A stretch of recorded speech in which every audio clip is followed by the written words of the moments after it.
ബംഗ്ലാദേശ് വ്യോമസേനയുടെ ഒരു പരിശീലന വിമാനം തലസ്ഥാനമായ ധാക്കയിലെ ഒരു സ്കൂൾ വളപ്പിലേക്ക് തകർന്നു വീണു. ഈ ദുരന്തത്തിൽ ഒരാൾ മരിക്കുകയും നിരവധി പേർക്ക് പരിക്കേൽക്കുകയും ചെയ്തു. ധാക്കയിലെ ഉത്തരമേഖലയിലുള്ള മൈൽസ്റ്റോൺ സ്കൂൾ ആൻഡ് കോളേജിന്റെ വളപ്പിലേക്കാണ് F-7 BGI വിഭാഗത്തിൽപ്പെട്ട പരിശീലന വിമാനം തകർന്നു വീണത്. അപകടം സംഭവിക്കുമ്പോൾ സ്കൂളിൽ വിദ്യാർത്ഥികളുണ്ടായിരുന്നു. തിങ്കളാഴ്ച ഉച്ചയ്ക്ക് 1:06 പതിവ് പരിശീലന പറക്കലിനായി പറന്നുയർന്ന വിമാനം തകർന്നു വീണത്. ഈ അപകടം പ്രദേശത്ത് വലിയ ഞെട്ടലുണ്ടാക്കി. വിവരമറിഞ്ഞയുടൻ അടിയന്തര സേവനങ്ങൾ സംഭവസ്ഥലത്തേക്ക് പാഞ്ഞെത്തി. പ്രാഥമിക റിപ്പോർട്ടുകൾ അനുസരിച്ച് ഡെയിലി സ്റ്റാർ പത്രം റിപ്പോർട്ട് ചെയ്തത് പ്രകാരം കുറഞ്ഞത് 13 പേർക്ക് പരിക്കേറ്റു. സൈന്യത്തിൽ നിന്നുള്ള അഗ്നിശമന സേനാംഗങ്ങളും രക്ഷാപ്രവർത്തകരും ഉടൻ സ്ഥലത്തെത്തി രക്ഷാപ്രവർത്തനങ്ങൾക്ക് നേതൃത്വം നൽകി. ബംഗ്ലാദേശ് സൈന്യത്തിന്റെ പബ്ലിക് റിലേഷൻസ് ഓഫീസ് ഒരു ഹ്രസ്വ പ്രസ്താവനയിലൂടെ തകർന്ന വിമാനം വ്യോമസേനയുടേതാണെന്ന് സ്ഥിരീകരിച്ചു. എന്നാൽ അപകട കാരണമോ പൈലറ്റ് പുറത്തു ചാടിയോ എന്നതിനെക്കുറിച്ച് പ്രസ്താവനയിൽ കൂടുതൽ വിവരങ്ങൾ നൽകിയിട്ടില്ല. ഫയർ ഓഫീസർ ലിമ ഖാൻ AP വാർത്താ ഏജൻസിയോട് ഫോണിൽ സംസാരിക്കവേ കുറഞ്ഞത് ഒരാൾ മരിക്കുകയും 4 പേർക്ക് പരിക്കേൽക്കുകയും ചെയ്തു എന്ന് പറഞ്ഞു. എന്നാൽ അവർ കൂടുതൽ വിവരങ്ങൾ പങ്കുവച്ചില്ല.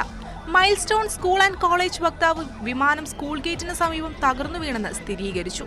അപകടം സംഭവിക്കുമ്പോൾ ക്ലാസുകൾ നടന്നുകൊണ്ടിരിക്കുകയായിരുന്നു. വിമാനം ഗേറ്റിലും സമീപത്തും തകർന്നു വീഴുകയായിരുന്നു. വിമാനം തകർന്നു വീണ സ്ഥലത്ത് ഒരു ക്ലാസ് നടന്നുകൊണ്ടിരിക്കുകയായിരുന്നു. പരിക്കേറ്റവരെ ഓരോരുത്തരെയായി പുറത്തെടുക്കുന്നുണ്ട്. സ്കൂൾ അധികൃതർ BD ന്യൂസ് 24 പറഞ്ഞു. സ്കൂൾ കെട്ടിടത്തിൽ നിന്ന് പുകയും തീയും ഉയർന്നതിന്റെ ദൃശ്യങ്ങൾ പുറത്തു വന്നിട്ടുണ്ട്. രക്ഷാപ്രവർത്തനങ്ങൾ ഊർജിതമായി നടക്കുകയും പരിക്കേറ്റവരെ ആശുപത്രികളിലേക്ക് മാറ്റുകയും ചെയ്തു. ചൈനീസ് നിർമ്മിത F-7 BGI വിമാനം ബംഗ്ലാദേശ് വ്യോമസേന സാധാരണയായി പരിശീലന ദൗത്യങ്ങൾക്കായി ഉപയോഗിക്കുന്ന ഒന്നാണ്.